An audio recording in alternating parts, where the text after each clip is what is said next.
मग बेंचवरचे lay off करूयात, त्यांची जी सॅलरी आहे ती ए आयमध्ये इन्क्लूड करूयात. जे यूएसचे जे एम्प्लॉईज आहेत ना त्यांच्यापेक्षा इंडियन एम्प्लॉईज स्किलमध्ये पण चांगले आहेत. जे पण एम्प्लॉईज आहेत जे ए आयमध्ये ट्रान्सफॉर्म करू शकतात किंवा ते स्विच होऊ शकतात, त्या लोकांना ते त्या प्रोजेक्टवरती ते काम. काही जणांना ए आयमध्ये इन्व्हेस्ट करायचे होते, मग जे हायरिंग केली आहे, जे बेंचवर आहेत त्यांची पण पेमेंट चालू आहे आणि ए आयमध्ये पण इन्क्लूड करायचे. तर मग आता हे डील झाली, मग आता ह्या मंथमध्ये किंवा नेक्स्ट मंथमध्ये लगेच कॉल्स येतील आम्हाला. स्किल पण भेटतं, हार्डवर्किंग भेटतं, डिलिव्हरी ऑन टाईम भेटतं आणि पॅकेजचं रेट पण थोडंसं हे भेटतं. मागच्या 2-3 वर्षापासून आपण खूप न्यूज ऐकल्या.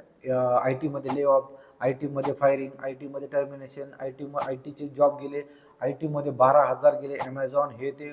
ह्या 2-3 वर्षामध्ये आपण खूप ऐकलं. हायरिंग फ्री झालेलं आहे. काही न्यूज तर आपण असं पण ऐकले की आय टी मार्केट आता संपणार आहे.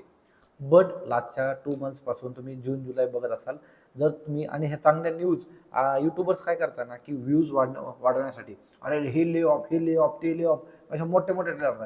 पण अशा न्यूज ज्या आहेत ना हे कोण शॉर्ट्समध्ये देते किंवा कोण करत पण नाहीये. प्रॉब्लेम काय ना की तिथपर्यंत ते, कारण त्यांना व्ह्यूज येत नाहीत, त्यामुळे त्या गोष्टीवरती जास्त व्ह्यूज येत नाहीत, त्यामुळे युट्यूबर्स करत पण नाहीत. बट हे इन डिटेलमध्ये मी तुम्हाला सांगतो की काय झालेलं आहे काय नाही डील.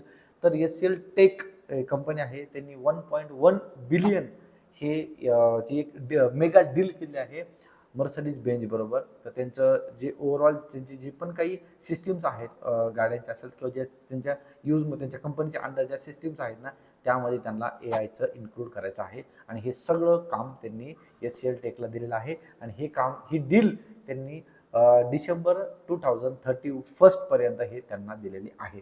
मग ही एकच कंपनी आहे का ही ए आय सोबत डील करणार? नाही.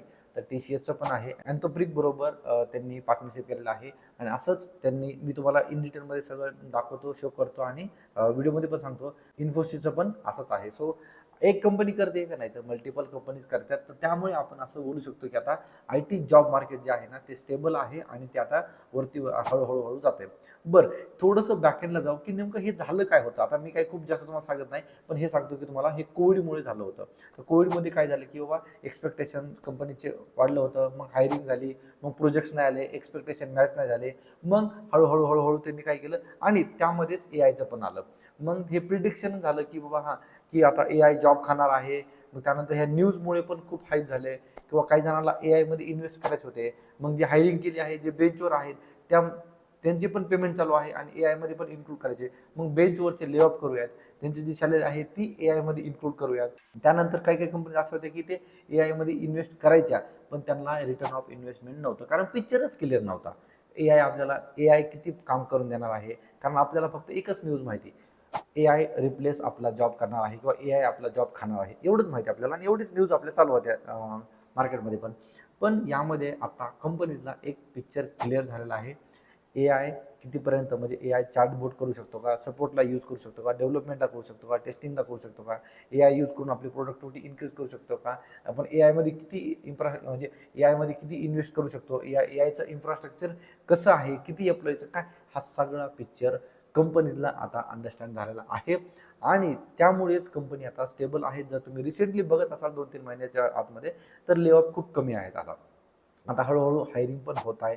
त्यानंतर एक एक पॉईंट चांगला आहे, समजा एससीएलची तर ही एक चांगली डील आहे, ऑफिशियल डील झालेलं आहे, त्यांची मेगा डील आहे. त्यानंतर TCSचं झालेलं आहे, इन्फोसिसचं पण झालेलं आहे. काही अशा पण न्यूज आहेत की त्या न्यूज म्हणजे आता डील होत आहे आणि त्या आता यायला बाकी आहेत. बट आता हे सगळ्यांसाठीच आहे का? मग आता तुम्ही म्हणाल की अरे मग आता हे डील झाली, मग आता ह्या मंथमध्ये किंवा नेक्स्ट मंथमध्ये 10,000 15,000 लगेच कॉल्स येतील का आम्हाला? तर अशातलं पण नाहीये. तर हायरिंग लगेच तुमची 10-15 हजारांनी वाढणार नाहीये. हायरिंग कशामध्ये होणार आहे ते आपल्याला समजून घ्यायचं आहे. हायरिंग कोणत्या प्रोफाईलमध्ये होणार आहे ते आपल्याला समजून घ्यावं लागेल. कोणत्या प्रोफाईल, कोणत्या प्रोजेक्टसाठी ते हायर करणार, हायरिंग कोणी करणार, मी तुम्हाला खूप दिवसापासून सांगितलेलं आहे. तुम्ही ज्या पण प्रोफाईलमध्ये जॉब करायचा आहे, जॉब शोधताय, त्या प्रोफाईलमध्ये तुम्ही ए आयला इन्क्लूड करणं खूप गरजेचं आहे. कारण आता काय झालं ना की हर एक टूलमध्ये, हर एक प्रोफाईलमध्ये तुम्हाला ए आय इन्क्लूड करावं लागणारच आहे. कारण कसं झालं ना की वे ऑफ वर्किंग चेंज झालेला आहे. जसं मी तुम्हाला बोललो की आता ए आयमुळे, आता समजा ए आयची डील झाली तर त्यांना तुम्हाला सांगतो विदाऊट ए आयचे एम्प्लॉईज लागतील का? तर नाही. तर त्यांना ज्यांना ए आय येतं ना ते हायर करणार किंवा त्यांच्याच कंपनीमध्ये जे पण एम्प्लॉईज आहेत जे ए आयमध्ये ट्रान्सफॉर्म करू शकतात किंवा ते स्विच होऊ शकतात, त्या लोकांना ते त्या प्रोजेक्टवरती ते काम करू शकतात. त्या कंपनीमध्ये जर ए आयचे प्रोजेक्ट नसतील, म्हणजे एम्प्लॉईज काम नाही करू शकणार, तर ते ए आयवालेच एम्प्लॉईज हायर करणार. मग जर तुमच्याकडे ए आयचं चांगलं स्किल असेल तर तुम्ही तिथे ऑपॉर्च्युनिटी हे करू शकता. मी फक्त एक HCLचं एक्झाम्पल सांगितलं, पण बाकीच्या कंपनीमध्ये पण जर ए आय, कारण काय झालं ना, त्यांना आता कळालं आहे हे स्टेबिलिटी काय झालं की आपण जर ए आयमध्ये एवढं इन्व्हेस्टमेंट केली तर आपल्याला ROI एवढा भेटणार आहे. आधी कसं होतं मागच्या 2 वर्षापूर्वी की फक्त इन्व्हेस्टमेंट चालू ए आयमध्ये, रिटर्न ऑफ इन्व्हेस्टमेंट काहीच नाही. मग कोणावरती लोन आहे, तुम्ही जर बघितलं ॲडॉबचं, तर ॲडॉबची पण त्यांनी ऑफिशियल काय सांगितलं होतं की बाबा आम्ही एवढं लोन घेतलेलं आहे आणि ते लोन आमचं इन्क्रीज होते, आम्हाला ए आयमध्ये पण इन्व्हेस्ट करायचं आहे. मग त्यासाठी आम्ही काय करतोय, एवढे किती 30,000 एम्प्लॉय आम्ही काढतोय. तर त्यांनी इंटरनॅशनली त्यांनी 30,000 एम्प्लॉईज काढले होते एका दिवशी. एक जणांनी तर फाशी पण घेतली होती, ते पण आपण न्यूज बघितली. तर अशा पण गोष्टी झालेल्या आहेत. 1 डेमध्ये ते टर्मिनेशन त्यांनी दिलेलं आहे.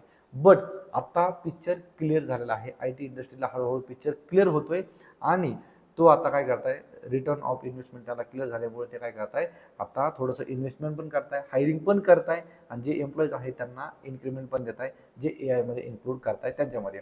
दुसरी गोष्ट काय आहे इम्पॉर्टंट आता, की जे US च्या कंपनीज बघा तुम्ही, ज्या मोठ्या मोठ्या कंपनीज आहेत त्या इंडियन एम्प्लॉईजला जास्त प्रिफरन्स देत आहे. बरं ते का देत आहे, कारण लास्टच्या खूप डिकेडपासून टॅलेंट स्किल्स आहेत. त्यानंतर ॲज कम्पेअर टू म्हणजे डिलिव्हरी, म्हणजे हा एक रिपोर्ट आहे, स्टँडर्ड रिपोर्ट आहे की जे US जे एम्प्लॉईज आहेत ना त्यांच्यापेक्षा इंडियन एम्प्लॉईज स्किलमध्ये पण चांगले आहेत, हार्ड वर्किंग पण आहेत आणि दुसरं काय माहिती का, की ते डिलिव्हरी पण ऑन टाईम देतात, कारण टॅलेंट असल्यामुळे तेवढं देतात. आणि जर दुसरी गोष्ट एक बघायला गेलं ना, तर थोडंसं पॅकेज वाईज जर बघितलं ना, ॲज कम्पेअर टू डॉलर आणि रुपीज, त्या गोष्टीवरती मी नाही जाणार जास्त की रुपीज कमी आहे किंवा काय. बट डॉलरच्या ह्याच्यामध्ये जे रुपीज आहे ना तो कमी असल्यामुळे आपल्याला जे पॅकेज पाहिजे, समजा आपल्याला 10-20 पॅकेज पाहिजे ना, तर त्यांच्या मानाने ते कमी पॅकेज आहे. सो इंडियन एम्प्लॉईजकडे स्किल्स हे सगळ्या गोष्टी आहेत आणि पॅकेजच्या वाईज पण त्यांच्याहून आपल्याला थोडंसं कमी, आपले लोक पण खूप पॅकेज घेत आहेत. तो पॉईंट मी नाहीच बोलत आहे, फक्त हा बोलतो की ॲज कम्पेअर टू डॉलर आपल्याला ते पॅकेजच्या ह्याने पण आहे. मग काय त्यांना काय भेटतं, स्किल पण भेटतं, हार्डवर्किंग भेटतं, डिलिव्हरी ऑन टाईम भेटतं आणि पॅकेजच्या रिलेटेड पण थोडंसं हे भेटतं. तर ह्या गोष्टीमुळे ते इंडियन एम्प्लॉईज हायर करताय, इंडियन कंपनीजमध्ये इन्व्हेस्ट करताय. तर या गोष्टी पण आहेत. तर त्यामुळे काय होतं ना, की आपल्याला आता इंडियन मार्केट, ITचं जे मार्केट आहे ना त्यामध्ये हायरिंग होणार आहेत. आता मार्केट हळूहळू स्टेबल आहे. So be ready. ए आयचं पण हां, मी परत सांगेल की ह्या न्यूज आल्या म्हणजे उद्याच तुम्हाला लगेच 4-4, 5-5, 10-10 कॉल येणार आहेत असं पण नाही आहे. तुम्हाला काय करायचं आहे, प्रिपरेशन असं करायचं आहे की आपल्याला ज्या पण प्रोफाईलमध्ये आपण प्रिपरेशन करतोय त्यामध्ये आपल्याला प्रॉपर ए आयमध्ये इन्क्लूड करायचं आहे. जर तुम्हाला ए आयच्या रिलेटेडवरती मी एक डिटेल व्हिडिओ पण बनवणार आहे की तुम्हाला ए आय कुठून स्टार्ट करायचं आहे, काय आहे. लाईव्हमध्ये पण मी घेतो, कारण मी सध्या ए आयच्या प्रोजेक्टवरतीच काम करतोय. सो ए आयचं जेवढं पण तुम्हाला काही रोडमॅप आहे, एक बेसिक यूट्यूबवरती पण तुम्ही बघून थोडंफार जे फ्रेशर्स आहेत, जे एक्सपिरियन्स लोक आहेत त्यांनी पण थोडं त्यांच्या ए आयमध्ये इन्क्लूड केलं, ए आय इन्क्लूड केलं पाहिजे त्यांच्या डेव्हलपमेंट असेल, टेस्टिंगमध्ये असेल, डेव्हलपमेंट असेल, ज्या पण फील्डमध्ये तुम्ही काम करता ना त्यामध्ये. तर ही एक चांगली न्यूज आहे आपल्या इंडियन IT मार्केटसाठी की मार्केट स्टेबल आहे आणि हळूहळू ते थोडंसं वर जातं. तुम्ही बघितलं असेल शेअर मार्केट वगैरे पण, ते पण बघा तुम्ही, ITचा आता थोडंसं इन्क्रीज होतोय. ग्राफ जो सॅच्युरेशनमध्ये होता तो आता थोडा हळूहळू इन्क्रीज होतोय. सो एक आपल्याला चांगली न्यूज आहे आणि एकदम तयार राहा. IT जॉब मार्केट स्टेबल आहे, इन्क्रीज होते, तर तुम्ही पण तयारच राहिले पाहिजे. आणि डोंट एक्सपेक्ट की 10-15 कॉल मला येतील. 1-2 कॉल जरी तुम्हाला आले ना, जर तुमचं प्रिपरेशन चांगलं असेल तर तुम्हाला नक्कीच जॉब मिळेल.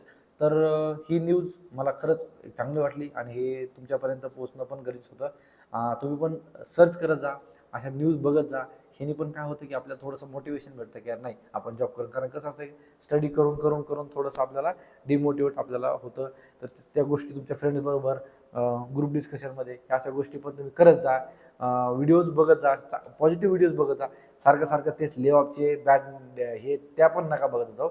मोटिवेशनल व्हिडिओज बघत जा, तर आपल्याला थोडंसं मोटिवेशन होतं. आणि keep updated, keep learning, keep growing. Video आवडला असेल तर लाईक करा, तुमच्या फ्रेंड्सबरोबर पण हा व्हिडिओ नक्की शेअर करा. जे पण गोष्टी असतील त्या तुम्हाला जे पण डाऊट असतील ते कमेंटमध्ये नक्कीच सोडा, मी त्याला नक्कीच रिप्लाय करेन. Thanks for watching. Till then, bye bye.